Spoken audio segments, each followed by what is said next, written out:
안녕하세요, 루장입니다. 투표하기 전에 좀 시간이 되어가지고 이렇게 찾아뵙게 되었습니다. 바이든 대통령이 이제 러시아산 원유 수입을 금지를 했습니다. 푸틴의 이제 강력한 타격이라는 기사 내용입니다. 하지만 이제 미국은 러시아 원유를 좀 금지를 해도 그렇게 큰 타격을 입지 않은 것으로 좀 생각이 되고 있습니다. 그러나 이제 유럽의 입장은 좀 다르다고 볼 수 있겠습니다. 가스와 석유를 유럽 주요국들이 이렇게 송유관을 통해서 공급을 받고 있기 때문에 유럽에서의 이제 제재는 거의 불가능하다라고 이렇게 좀 생각이 좀 들고 있고요. 이에 푸틴은 유럽으로 이제 향하는 가스를 차단을 하겠다고 맞불을 좀 놓은 상황입니다.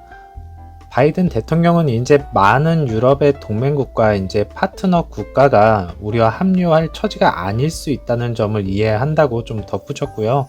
미국은 이제 모든 유럽 국가를 합한 것보다 국내적으로 더 많은 원유를 생산을 한다고 합니다. 그래서 이제 사실 우리는 에너지 수출국이다 라고도 이제 강조를 했습니다. 원유 전쟁과 이제 더불어서 곡물 전쟁까지도 전쟁이 일어나고 있는 상황이 되었습니다. 각국은 이제 곡물 비축량을 수출을 하지 않고 자국을 위해서 비축을 하겠다는 기사 내용도 있었습니다. 이제 이렇게 되면 저희가 체감할 수 있는 것은 조만간 식당에서 음식 가격이 상승을 할 것이라는 얘기가 나올 겁니다. 식당에서는 이제 종종 이런 문구를 좀 있는 것을 보셨을 겁니다. 그죠? 다들. 이제 이렇게 올라간 가격은 다시 떨어지지 않는다는 게 참 문제인 것 같고요. 제가 어릴 적 기억으로는 이제 짜장면 가격이 이제 500원이었을 때 먹었던 기억이 나요. 그래서 지금은 7, 8천 원 정도 하잖아요. 정말 어마어마하게 올랐다는 것을 다시 한번 좀 느끼고 있고요. 잘 안 하려고 했는데 자꾸만 라떼는 이런 게 좀 자꾸 나오네요. 요즘에. 이러면 정말 꼰대라는 말을 듣고는 하는데 앞으로는 좀 자제하도록 하겠습니다. 이제 다시 본론으로 돌아와서 어제 미국장의 증시 현황을 좀 살펴보도록 하겠습니다. 공포 빅스 지수고요. 상승을 하다가 다행히 음봉으로 이렇게 좀 끝나서 좀 다행이긴 한데 아직까지도 이렇게 좀 우상향하는 모습을 보여주고 있어서 좀 아직까지 좀 걱정이 되긴 합니다. 이게 좀 꺾이는 모습을 좀 보여줘야 되는데 이런 식으로 이제 꺾이는 모습을 좀 보여줘야 되는데 오늘 장에서 이런 모습으로 꺾여 갈지 한번 지켜봐야 될 것 같고요. 자, 10년물 국채금리 보시면 다시금 이틀 동안 이렇게 상승하는 모습을 좀 보여줘서 좀 안타깝다. 다시 한번 내려와 줬으면 좋겠다 이런 생각이 들고 있습니다. 그래서 이제 러셀 2000 보시면 3거래일 동안 이렇게 마이너스로 마감을 하였었는데 오늘 장에서는 큰 상승폭은 아니지만 다행히도 러셀 2000은 상승으로 마감을 했다. 이게 좀 중요할 것 같고요. 나스닥 종합지수 보시면 장 초반에는 하락폭을 좀 이렇게 이어갔다가 중반에는 이제 큰 상승이 이렇게 좀 올라왔었습니다. 그리고 마지막에는 장 후반 좀 밀리는 모습을 좀 보여줬고요. 아무래도 이제 심날 있을 CPI 지수, 요게 이제 초점이 맞춰져 있다고 생각을 합니다. CPI 지수가 이제 잘 나올 리는 없겠지만은요, 그죠? 충격으로만 좀 안 왔으면 좋겠다는 좀 생각이 들고 있고요. S&P 500 보시면 나스닥과 마찬가지로 똑같은 흐름을 좀 보여줬습니다. 하락폭은 이제 나스닥에 비해서는 약간 더 이렇게 좀 떨어지는 모습을 좀 보여주었고 4거래일 동안 이렇게 좀 음봉으로 좀 마감을 한 게 좀 마음 아픕니다. 그리고 오늘 장에서는 지난번 저점을 이렇게 좀 건드리지 않았으면 하는 바람이 큽니다. 자, 이제 어제 루시드 흐름을 좀 살펴보면요. 피입 보시면 이제 공매도 수량이 좀 없을 정도로 지속적으로 이렇게 하방으로 누르는 모습을 좀 보여주었고요. 오더 플로우 보시면 라지 스케일은 이렇게 셀을 한 것을 다시 볼 수가 있겠습니다. 여기처럼 매일매일 이렇게 좀 샀으면 좋겠네요. 아무래도 이제 CPI 지수를 겨냥을 한 게 아닌가 이 부분은 좀 생각이 좀 들고 있고요. 자, 1분봉 보시면 25불까지 터치를 드디어 하는 모습을 좀 보여주었습니다. 여기서 이제 마무리를 했으면 하는 바람이 좀 컸었는데 이렇게 좀 다시금 떨어지는 모습을 보고 아쉬움이 좀 많이 남기는 했습니다. 자, 일봉을 보시면 이제 4.62%가 상승을 한 24.24로 이렇게 마무리를 한 것을 볼 수가 있겠고요. 애프터장에서는 이제 1.07%가 상승을 한 24.50으로 마무리를 하였습니다. 이제는 이렇게 매일매일 상승한다 뭐 이런 말씀을 매일매일 드리고 싶네요. 이렇게 또 시간이 지나서 돌이켜 보면요, 저희가 공부했던 내용이 또 나옵니다. 2+1이라는 바닥이라는 공식이 기억하고 계신지 모르겠습니다. 그죠? 루시드 뿐만이 아니라 거의 모든 종목에 대입을 하시면 아마 10번, 제가 생각보기에 10번 중에 8번 정도는 성공을 한다고 보고 있고요. 잘 기억하고 계셨다가 이제 사고 싶었던 종목 잘 매수하시면 좋을 듯 합니다. 그래서 전체적인 흐름을 보면 한 번 나왔고 두 번째 나왔을 때 이틀 전이죠. 3거래일 전에 이제 도지형 플러스가 좀 나와서 여기가 이제 거의 바닥권이구나 이렇게 생각을 할 수가 있겠고, 큰 뭐 이렇게 이제 앞으로의 악재만 아니면 더 이상 밑으로 하방으로 안 내려갔으면 좋겠습니다. 일단은 25불 라인을 좀 넘어서 가지고요, 30불 라인까지 좀 올라탔으면 좋겠습니다.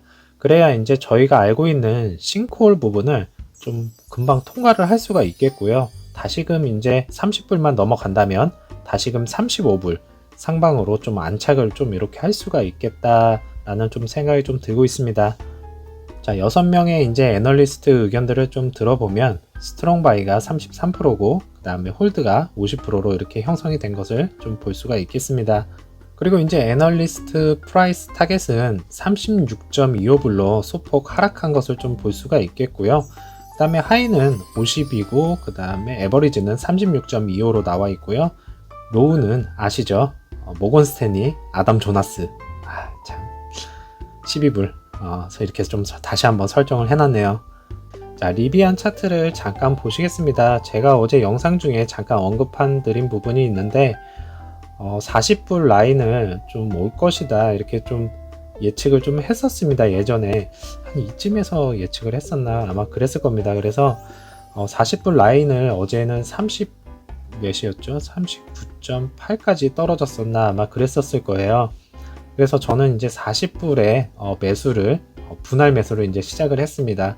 한 번에 다 안 들어가고요. 이제 40불에 1차 매수를 했고요. 그 다음에 2차 매수는 이제 뭐 오늘이나 내일이 되겠죠. 이제 CPI 지수 발표가 되고 그 다음에 실적 발표 날 좀 하락을 한다면 다시 한번 2차 매수가 들어갈 거고요. 3차 매수는 락업 때 들어갈 거예요. 5월달 중에 이제 락업이 좀 들어가고 있거든요. 그래서 5월달 중에 락업 한번 이렇게 들어가서 총 3번을 매수를 할 겁니다. 그러고 난 다음에 이제 한 2, 3년 정도 좀 묵혀둘 생각입니다. 이거는 신경 안 쓰고.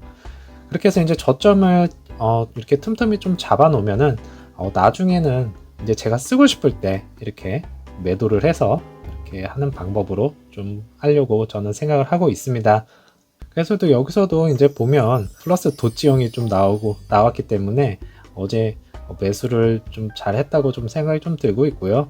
리비안 같은 경우에는 단기적 악재가 상당히 좀 많습니다. 그래서 요거는 조금 오랫동안 좀 지켜봐야 될 것 같기도 하고요. 그 다음에 생산량만 좀 받쳐준다면은 리비안도 이제 픽업 트럭에서 조금 승산이 있겠다 이렇게 생각이 들어서 아마 2, 3년 동안은 이렇게 묵혀놨다가 잘 익으면 그때 좋은 가격에 매도를 하지 않을까 이렇게 생각을 하고 있습니다. 투자에 좀 참고를 하시면 되겠고요. 한 번에 많은 양을 이렇게 한꺼번에 들어가시면 좀 곤란합니다. 분명히 말씀드리지만은 모든 주식은 분할 매수 아시죠? 이건 꼭 기억하고 계셔야 됩니다. 자, 이제 블룸버그에서 나온 기사 내용입니다. 이제 사우디아라비아의 네온 메가 프로젝트의 경영진은 하이테크 허브를 500빌리언 달러 계획에 대한 전 세계 관심을 불러일으키려고 노력하고 있다는 내용이 있습니다. 아시다시피 저희가 사우디에 관심을 많이 갖게 된 이유가 있죠. 그죠? 루시드라는 기업으로 인해서 이렇게 많은 관심을 좀 가지게 되었습니다.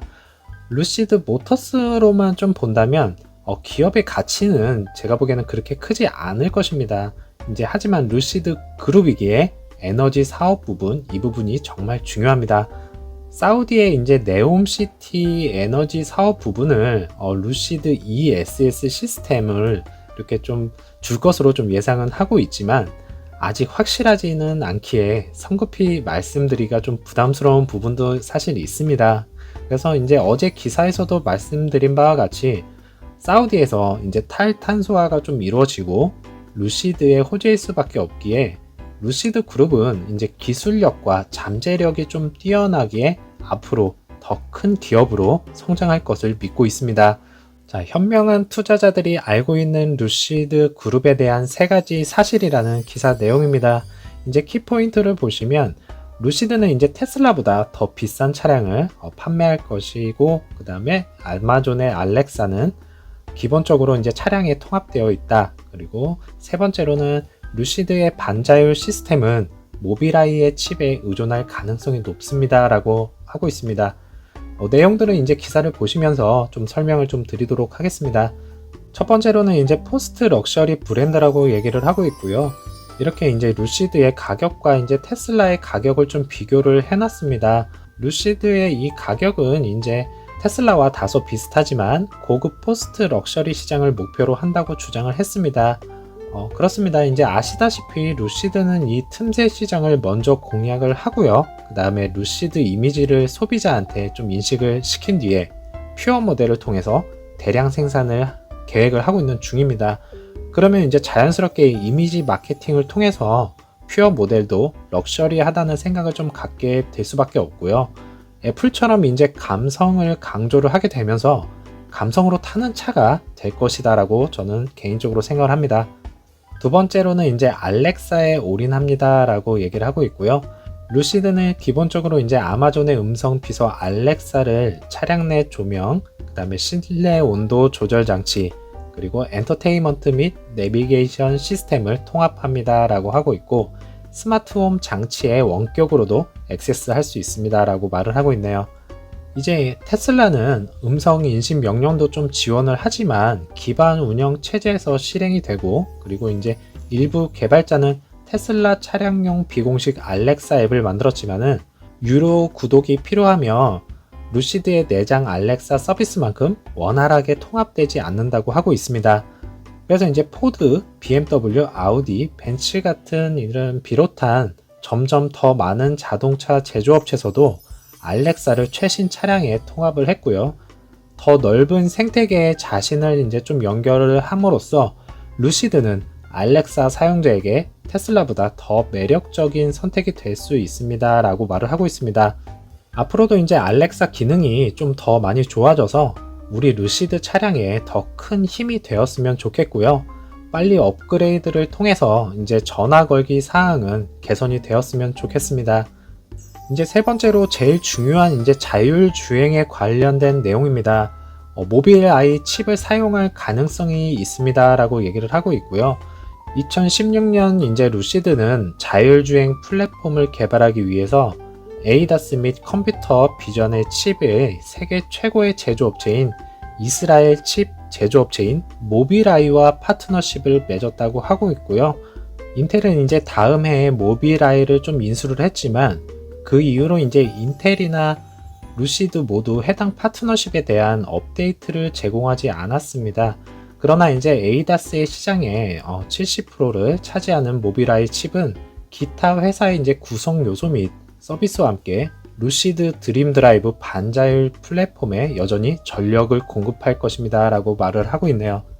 인텔은 올해 말 이제 IPO에서 모빌아이를 다시 분사할 계획이므로 다시 개별적으로 수치를 이제 공개하기 시작하면 기타 자동차 제조업체와 작업에 대해 더 많이 듣게 될 것입니다 라고 얘기를 하고 있고요.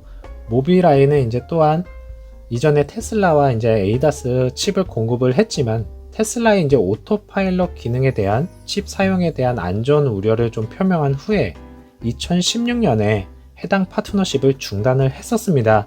그래서 이제 따라서 이제 모빌아이를 고수를 하면 장래에 루시드가 보다 안전한 자율주행 차량을 출시할 수 있습니다 라고 기사 내용이 있었습니다.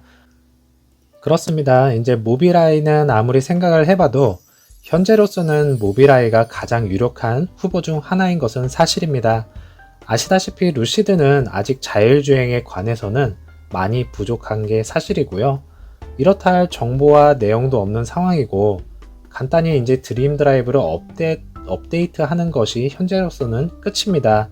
이제 차량이 출시가 된 지 6개월 정도가 된 시점에서 너무 급하다고 생각은 좀 하고 있지만요. 그래도 빨리 자율주행 관련해서 보고 싶은 마음은 좀 감출 수가 없겠습니다. 에이다스를 통해서 이제 자율주행 파트너십이 체결이 되고 발전을 할 수 있다면 루시드에게는 정말 무시무시한 차량이 탄생을 할 수 있겠다라는 생각이 들고 있고요. 안정과 기술력, 그리고 럭셔리, 모든 것을 갖추어진 차량이 될 것입니다. 애플이 되었던 모빌아이가 되었던 좋은 파트너와 잘 연결이 되어서 최고급 차량이 되었으면 하는 바람입니다. 제가 준비한 내용은 여기까지고요. 어제 장도 고생 많으셨고요. 저는 이제 투표를 하러 좀 가야 되겠습니다. 휴일 즐겁게 보내시고 오늘 장도 화이팅 하시고요. 저는 내일 5시에서 6시에 찾아뵙겠습니다. 감사합니다.